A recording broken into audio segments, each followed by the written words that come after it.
Welcome to Biz Help for You with host Candy Messer. Entrepreneurs like to focus on the big picture, like profitability, success, and a smooth-running organization. But there always seems to be those little things like taxes, employee compensation, laws, regulations, and more. Now you can get the answers you need in one place. Join us today as we break it all down for you. Now, here's your host, Candy Messer.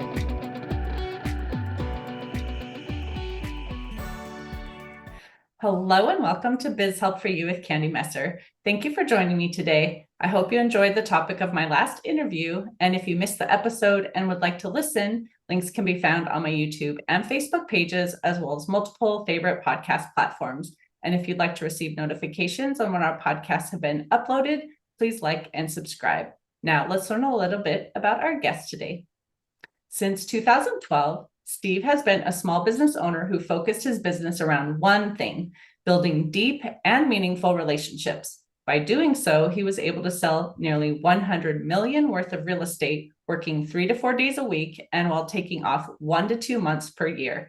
Today, Steve teaches other small businesses how they can quickly stand out among the crowd, build deep and substantive relationships, eliminate burnout, and take more time off, generate more referrals, increase income, and have more fun in their career. So Steve, welcome to the show. Hey, thanks for having me. I'm excited to be here. I'm looking forward to this topic too. Like, who doesn't want to make more and work less, right? Yeah, of course. We all love what we do, but we have reasons why we might want to have some time off. So I'm looking forward to this discussion. But before I get into questions I'd love for you just to tell me a little bit about your story and how you became intentional about building relationships. For sure. So the thing, I actually struggled with it a lot when I was younger because I was more on the introverted side. And I would, like, for me, I could never understand why, like, when someone walks into a room and like some people just light up the whole room. And I'm like that one guy, I'm like, why don't people light up when I walk in? Or there's like some of those people who can just like call a random person from 10 years ago and just pick up a conversation with them and just start talking to them like they just saw them yesterday. And I was like, how come I can't do that? Like, what the heck is going on? So for me in real estate, obviously it was a sales type of role. So you contact support for sure. You can't just not talk to people or else you would never be able to pay the bills. So I needed to come up with a way to kind of make it a little bit more of an organic conversation about real estate. And I could, I didn't want to be the guy that called and said, hey, how are you? Chit chat. By the way, do you know anyone buying a house or selling a house? Like that would need a real estate agent, because that would then be, obviously kind of a sleazy feel, and it makes people, oh, well, you only called just because you wanted something. Like it doesn't make them feel loved and enjoyed or even genuine at all. So what I would do is I started sending gifts to people ahead of the call. I would follow the gift with a call, just let them know, hey, look, I just want to let you know how much I appreciate you. I did send you a gift a couple of days ago and I wanted to make sure it got there. Did you receive it? And they're like, oh my God, yeah, Steve, so nice to get that. Was so cool. Like that was really nice of you. And it was such a surprise, blah, blah, blah. Oh, by the way, I know you're in real estate. How's the market? And eventually that conversation inevitably happened every time. How's the market? What's going on? Now, and that would happen with any small business owner, because if they know you own business, they're going to ask you, how's business? If you're a financial advisor, how's the market? In that case, the stock market.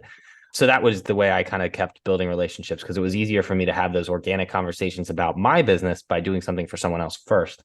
And they were genuine relationships, genuine conversations. It was like, they asked me, how's the market? So now that literally opens the door for me to start talking about what I do. But it wasn't brought on by me. It was brought on by them. So now it's allowed without feeling terrible. Well, and I feel the same way. I'm an introvert too, right? I never even thought I would be doing what I'm doing today, right? But someone asked me. But I am that person too. When you walk into a room, I'm not the one who is, like all the glitz and glamour. And here I am, it's just like quiet, talk to one person at a time, maybe, and kind of go from slide there. in. So, yeah. And so there's a lot of people like us who are out there too, who might find that sometimes it is hard to have those conversations. And then on the other side, some people are thinking like, I don't know what the problem is. It's easy. Just walk up to someone and have a conversation. But those conversations aren't always, like you said, genuine, right? Like sometimes people just have that ulterior motive. So I guess maybe if you want to just touch on like a tip about how someone can actually have those meaningful conversations without coming across as I'm only doing this because in the long run, I want to get something from you, and how can they actually work on developing those relationships, and even touch on like, how did you even know to send like a gift ahead of time to promote that like opportunity to have that conversation? Because otherwise, if it's just kind of out of the blue, some people might think like, well, they're going to think that's weird. Right. Yeah, for sure. So for me, I had a couple mentors. I have, a Mount Rushmore of mentors, if you will. And two of the four are big on referrals and gratitude and things like that. So actually all of them are big on gratitude. I lied. But the two that I'm talking about, one basically teaches how to give, and the other one teaches more on how to work by referral. And following their advice, it allowed me I had to come up with something to call these people. I couldn't do it otherwise. And the gift giving was kind of a nice way to do that. And it was like, wow, like what can I do to break the ice or melt the ice entirely? Because for me, it was difficult. And I obviously didn't want to come off that in that disingenuine way. For me, I think the other guy, he was more along the lines of, keep nourishing and touching base. So like, obviously what we have to factor in here is there's a couple things at play here is when you have to give in order to get. And if you can give and provide value, and if you do it long enough and consistently, the consistency is what's going to build the trust. And people don't do business with anyone that they don't trust. So that's where you get the trust factor comes in, is when you do it over and over and over. You show up every week, every month, whatever your plan is.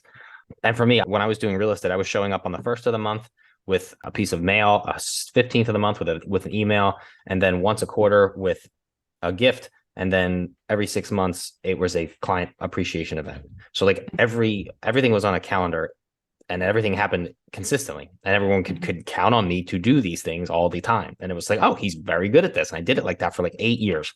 So it was like very consistent. It was like, oh, we know he's going to be there. So it was a natural referral type of thing. It was like, oh, we know where Steve is. And I was always top of mind, because it was like every 2 weeks or so, you're going to hear from me. And I was writing personal notes too, by the way. I forgot to mention that too. So that personal notes, writing 10 of them a week. So they were always showing up sprinkled in there as well.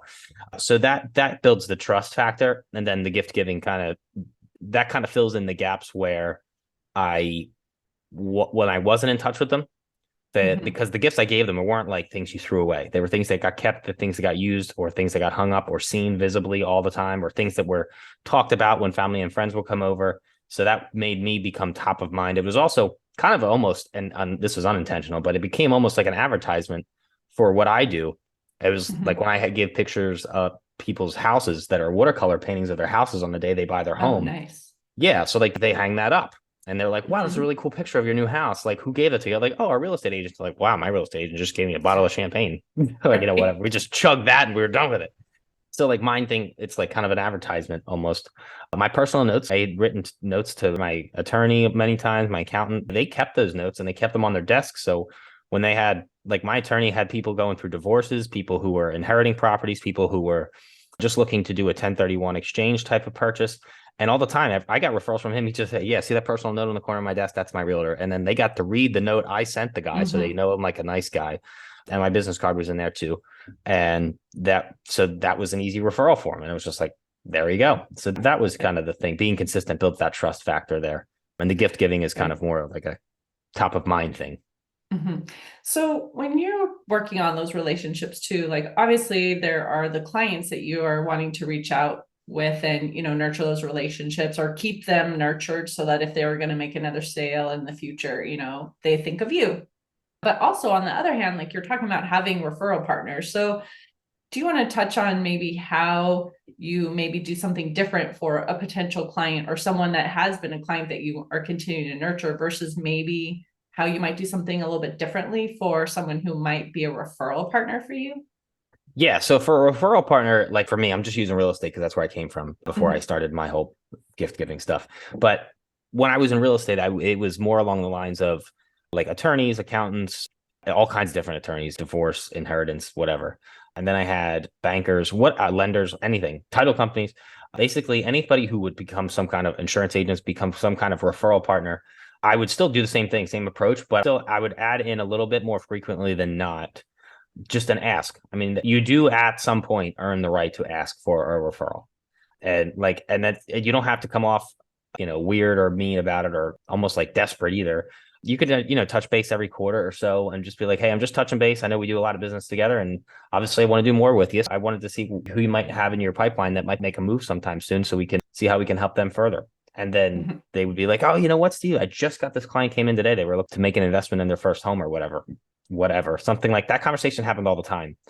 And it was just like, okay, fantastic. So like it's a legit opportunity to ask because I've been given this person so much, so often and so consistently. It's like naturally they're just going to go, oh yeah, you know what, Steve, here, let's work with this client. And that worked out a lot of times. So that was pretty cool. That's right. So I would do is just honestly just love on someone enough, and then you earn the right to ask because a lot of people will just go right to the ask. Hey, do you know anyone? Without like providing any value, without showing any kind of interest in that person.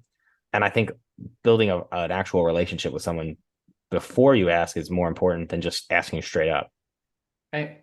Well, I think having those relationships, like I said, with referral partners, you're interacting with them more often. So you get to know who they are as a person too. What do they like? What about their family? You know, do they have kids? What are their kids doing? You get to know their names. I mean, there's a lot of people I have too that I say friends, you know, I don't just say someone I know in business or whatever, but I consider more like friends, because over the years we have really just been able to interact with each other and get to know each other and, you know, appreciate what's going on in each other, support each other, as, you know, give those high fives or whatever, like, yeah, you had a great, you know, week, month, year, whatever too. And just like sharing those celebrations.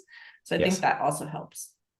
Yeah, it is. And because when we're around them all the time, it was the same kind of relationship, same kind of dynamic as you said. And so we see that all the time. So if someone's listening to this and they're saying, well, I have tried things, I have sent little notes, or I have done things, I've tried to share, you know, so that I do have the ability to come later and potentially ask if there's a need that they have that I can solve, but it's not really working for me and I don't know what I'm doing wrong. Can you give maybe some insight on that?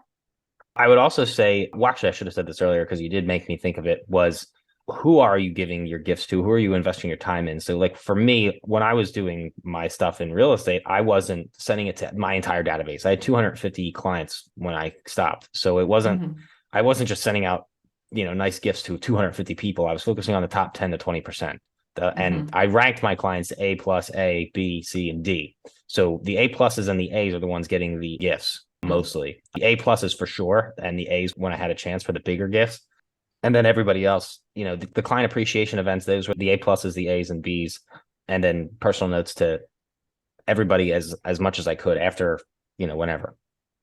So after a while, you have to focus on that top 10 to 20%. So if you're one of those people who are struggling and you're not getting the referrals that you want, I'd ask you, who are you paying attention to? Are you just sending it to people in your database at random? Are these people that actually know you, like you, and trust you? Are these people that have actually bought into you and like you? And then after a while, I mean, it's okay to ask if you would be the person they would refer you to, because then, you know, like if that's a person you should be investing time in. So like you have to qualify your database as well instead of just have them in there. Like I've had multiple attorneys before where I've talked to one of them and I asked them, I said, by the way, if you were looking to buy a home, if you were referring a real estate agent to a client of yours, am I the guy you'd refer them to? Or do you already have an agent that you work with? And he goes, I'll be honest with you, Steve, I've been working with this one agent for 15 years. He's been a good friend of mine. I was like, oh, that's good. It's good to have a guy like that. And I'm glad you let me know. And like, then, maybe not to pour so much energy into that person.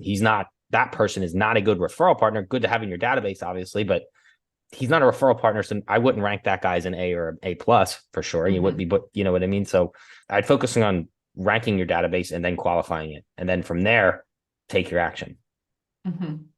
So if someone is thinking, well, I never thought of gifts, I've done other things. I've sent, like an article maybe that I thought would be helpful for them, or maybe I have done some notes, but I haven't actually done like a gift. Like, what is the approximate value that someone should maybe be spending on? And that maybe depends on, like, obviously how much they would bring to you if they were a customer or referring, right? Like if you're selling a home for multiple hundreds of thousands of dollars, that might be different than someone who is going to have a consulting, agreement for a year for maybe 6,000, right? But how do they even know what the value is that they should be investing? I set it as a net value of 5 to 10% of whatever the client is worth. If I had clients who had bought $1 million home, that's typically around a $20,000 commission. So 5 to 10% of that. So that would basically allow me to do whatever that comes out to be, like $1,000 to $2,000 over the course of a year. By the way, that's not per gift, not per gift. So like I could invest up to $2,000 on this one client over a course of a year. Then you could build a whole plan around that. It's like, oh, I got $2,000 just divided by 12 months, or if you're doing it every quarter, I get I get $500 a quarter to spend on this person. Like you can really build a whole plan around that person. And even if your clients don't have a ton, like that's a big budget. Now I had other clients, I sold $300,000 homes, and that's typically like anywhere from, $5,000 to $7,000 commission roughly. So, 5 to 10% of that is a lot less. So that's, what does that come out to be? Like 50 to $100 or did I do that right? Well, depending on, like you said, how often you even want to do it. So, I mean, if you've got, $5,000 commission and you're going to send it, 4 times a year, you've got, but yeah, if you have 5,000 and you're going to do 10%, you've got 500, and then you want to do that a couple times a year, it's $100 and some dollars, $125 per quarter or something. Yeah. Right? Yeah, exactly. Thank you for connecting that bridge for me. It's like, I wasn't doing it, but yeah. You can do like $125 a quarter for somebody. And that's a nice gift. You can get something really nice, impactful, and something that lasts and stays in the household for $125 and some really cool stuff. Make it personalized that lasts. I have a list in my company, we have a list of what we call our bad gift list. That basically it's everything that everybody else does typically, which is like flowers. And the reason, here's the thing, we use gifts, and this is in society, and then even in going, as one of my mentors would tell me, the gift is a symbol of the relationship itself. So if you if you give a bad gift or a lousy gift or a lazy gift or like an e-gift card or something like that, then you're basically communicating that you're too lazy to put the effort in or the time in to give them a really good gift. So here's just something. And it's just kind of a lousy thing versus like, that client might have gotten you, $5, $10, $20,000 in commission that year. So, or your income that year, that's what you're going to send a $20 gift card. Like, what's that about? So like they're going to look at you differently. So, and the other thing is the number of impressions that it's going to make is the other part. So we as marketing experts, we would look at these things and, okay, how much am I willing to pay for one impression? And, you could take someone out to a game. You could take someone to the Super Bowl, and that would cost you like $15,000, $20,000. That'd be one impression. It's a cool impression. It'll last for about 2 weeks. And then it'll eventually, after a month or so, it'll start to fade off and, not really care that, whoever received that gift is like, okay, cool. I went to the Super Bowl once, but eventually you will end up in the subconscious mind of that person. Versus if you give them some kind of a shock and awe gift that stays in the house with them, or something for their spouse or for their kids or their dog, those things stay, those things make a big impact, and they don't fade into the subconscious. Like I know somebody who got a custom dog bowl made for someone else, and that guy thinks of the other person every time he feeds his dog. It's like, oh, there's this cool dog bowl. So that's stuff like that. So if someone's listening though, and they're saying like, I understand what you're saying about sending things, throughout the year and, whether it's once a quarter or however that is. And like, I really want to do it and I want to have good gifts. I don't want it to seem lazy or I didn't have time, but at the same time, it's so hard because it takes so much of my time just to run my company. So what would you say to give them maybe some ideas of how they can make this as efficient as possible and not still come across as lazy or they didn't take the time to get to know them and they're just sending a random gift? So that whole dynamic that you just described, that's actually why I built my company, because that's what we do. We just do the gifting process for people and help them with referrals. And like for me, the reason I started is because when I was in real estate, I became known as like the referral guy. And a lot of other agents in the office were like, what are you doing? How are you doing this? And I would tell them, and they were like, wow, that takes a lot of time. I don't have time for that. I don't have time for that. I don't have time for that. And it was like, okay, there's a market there. And then I built Appreciation Advocate to do that. So like now, and I also understand that it's not just real estate as a hard time with this kind of thing. It's obviously financial advisors and accountants and lawyers and doctors and anybody, any coaches, we get a lot of those, any kind of coach, like these people, they all have that same problem. So when it comes to actually implementing this gifting plan, I would say if you're not hiring me to do it for you, then I would say you got to build out the plan and then just designate time each week to do it, just like you would any other project you've got, and then go from there. So block the time on your calendar. Right. Basically, but yeah, I know it's a lot of work. I mean, I think some of our campaigns, they take as much as 170 hours, which if you do the math on that, like if you're hiring an assistant to do it, like, you know what, Steve, don't worry about it. I'll have my assistant do it. Well, a lot of people think about that and it's like, okay, my time might be worth $2,000, whatever. Your assistant, you're paying them $30 an hour. Okay, your assistant's worth $30 an hour. It's actually not true. your assistant's time is actually worth way more than $30 an hour because that assistant is giving you back $2,000 per hour. So like your assistant's time to you is worth actually $1,970. So if you've got your assistant building out this campaign, it's like, you're actually losing $1,970 an hour because that assistant should be doing money-making activities for you instead.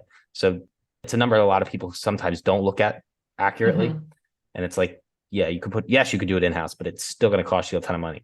So, and also 170 hours, that's the equivalent of 22 working days, which is the equivalent of 1 month of working days of the year. So it's like, you're really going to give away 1 month of your assistant's salary to do this kind of stuff. Right. So I would say if someone's going to use your company for this type of thing too, I mean, obviously there's the cost of the gifts too, but is there like additional fees that they're paying? And it's, and then how do you convince them it's justified? Like, I know you just gave that example, right? Like 1970, right? That you could be losing. But, help them understand that, because I know this is something that I talk to people about too, is don't just look at it as an expense, but like you said, what is it that you're losing by doing it this way? So like I said, what you did was a great example of that. But what is the cost really of someone to outsource this type of work? So like you have to pay for the gifts, and that's obviously, we don't quote for the gifts. You have to buy those because we would never know. Every company, every business is different and they all want to do different things. So like we never quote on that. We have different packages for it too. And we charge quarterly too. So you could buy like the one that you could basically hand out 25 gifts a quarter. That's price one. And then you could go to 50 gifts a quarter. That's price two. And then price three would be like 100 gifts a quarter if you're trying to do something bigger. Or if a medium-sized company to a larger company, we actually can do custom plans for that, like as much as like, 1,000 plus or whatever. It all depends. So for like smaller business owners, like someone like myself, when I retired from real estate, I had a 250 person database of actual good, legit clients I've sold real homes to. So yeah, I'd probably be somewhere in the 25 to 50 person thing because it's roughly 10 to 20% of my database. So that's where I'd be. So the other services, some people do still opt to do it in-house, and that's totally fine. So what we could do, we call our systemized relationship marketing plan. So we'll actually create the plan for you and tell you everything you need to do, and then just hand the plan over. That's less than everything. One, it doesn't include all of us outsourcing it and doing it all for you, but you now have a plan that will work based on, a full-time professional coming up with this for you. So you could do it in-house. You could just pay us one time and not quarterly, and you can just do it that way. Or you can just buy, you don't have to buy all 4 quarters either. You could only, if you only want to do 2 gifts or 3 gifts, you can buy 2 quarters or 3 quarters. So my whole goal for when I created it was just to make it affordable for small businesses, because I know a lot of other gifting companies out there, they charge like $10,000, $15,000, $20,000 for a consulting fee instead of, mom and pop don't show up for that conversation. Like they're, that's what they were going to spend on the whole year for their call with their clients, not just the consulting fee. So that's why I created this to be, my whole goal was to cost less than a part-time assistant. So I'd have to do, and that's where I am on my prices. I do cost less than a part-time assistant. Right. Which is good, because the whole point, like we're saying in the title of this, is even going to include having the ROI, right, on what you're doing for your gratitude. And so looking at, in the long run, what are you getting back from it, right? So yes, you're investing time. Yes, you're investing resources, but if you're nurturing those relationships and you build those deep relationships and they come back to you as a customer, or they're referring, business to you, then you have that return on investment, right? And so that's what we really need to be looking at. Yeah. So for me, at least for me as a real estate agent, I had some pretty high ROIs. I went from 9x, I did 15x ROI. I had one in 2020, I think it was. I had an ROI, a campaign that was 16.6x, I guess, for lack of a word. So I invested 10.5 in over the course of a year, and I got like 166,000 back. So it's extremely high ROI, and that's all because it's based on gratitude. It's based on the law of reciprocity. It's based on the law of sowing and reaping. Again, these are all like fundamental laws of life. These aren't like airy-fairy ideas, and which is why I like them so much, is because they aren't airy-fairy. These are the laws of human interaction and dynamics here. Right. So if somebody is spending time with a person and getting to know them over time, they are going to pick up on clues of things they like and enjoy too. But sometimes you maybe don't know, especially if you're dealing with someone more on a business level and you don't always go into like those personal conversations. It's sometimes hard to know what they might like or not like, right? So do you have any tips about how they might be able to find out what would be a good gift to be able to give to somebody to show their gratitude? Yeah. So we have this thing, what we do, we call it the juice. Because obviously, whenever you talk to somebody, the gossip queen world, everyone always wants to know what the juicy stuff is. What's the juicy? So that's how we call it juice. So your whole thing is to try to collect as much juice from whoever you're talking to as often as possible. So, and people spill it willingly. Like you could fill up a whole year or two's worth of juice from one conversation with somebody, and it's really pretty awesome. Like I remember I was on a podcast one time. And this guy, he told me all kinds of stuff. He told me like soccer. He told me he was married. He had a wife. He told me his wife's name. He told me what he does for his career, like all this kind of stuff. And I was just like, man, this guy is just a fountain of things I can do for what I could do for this guy. So it's pretty cool. Like that's what I would say is listen for that stuff. For me, and this is where the introvert comes back out, is because I also don't like to talk as much. I'd rather be the listener in the conversation. So I ask open-ended questions on purpose to get them to talk. And it's like, oh, what do you do for a living? Oh, okay, cool. I'm a police officer, whatever. Oh, really? Cool. Tell me about your craziest story you've ever had. Now, like, what's the craziest thing you've ever seen? Like, that's not a yes or no question. You can't just terminate that. But you're going to go, oh, dude, you should have seen it. It was blah, blah, blah, blah, blah, and go into this whole detailed story. Oh, man, how'd that make you feel? And they're like, oh, well, it's crazy. And then they go into other stuff. And then they say something else that generates another question from you. And then you can just keep asking and controlling the conversation and learning more things about this person. And then you got to treat every person almost like a storybook. Like it's like everybody's got a story. Let's hear what that story is. Like you got to have that curiousness about that. And it's like, oh, cool. What's this story about? I wonder what this person's adventure was or their last story or whatever this is. And it's like, I wonder what I can learn from this person. So like when you're genuinely curious about these cool things and you ask questions in a genuine fashion, people will tell you these things because they'll be able to pick up on that for sure. I was at a wedding once and a guy, he actually told me straight to my face. He was just like, hey man, I'll be honest with you. Like I just met the guy and he's like, I'm really genuinely happy that you just asked me all these things. Like I honestly, there's a lot of bull crap that a lot of people say and try to do chit chat and stuff. And like, you can tell they don't care, but like, it's very obvious that you care and that you're asking these things. And it's really cool that you are. And, you know, I'm really excited to go to this wedding tomorrow night with you. And like, it was a really cool thing. And I got to hang out with the guy all night and he was a good person because I didn't know anyone at the wedding. And it was cool to have like kind of another one person guy. Right. Another one person you can hang out with and like not be awkward with, but like actually enjoy being around them. And he like, it was just cool just because I genuinely asked what was going on in his life. And, you know, obviously I'm cleaning it up, the ex-military guy. So he's obviously dropping a lot more swear words in there than I would be allowed on this podcast. But it was it was a fun thing. It was still cool.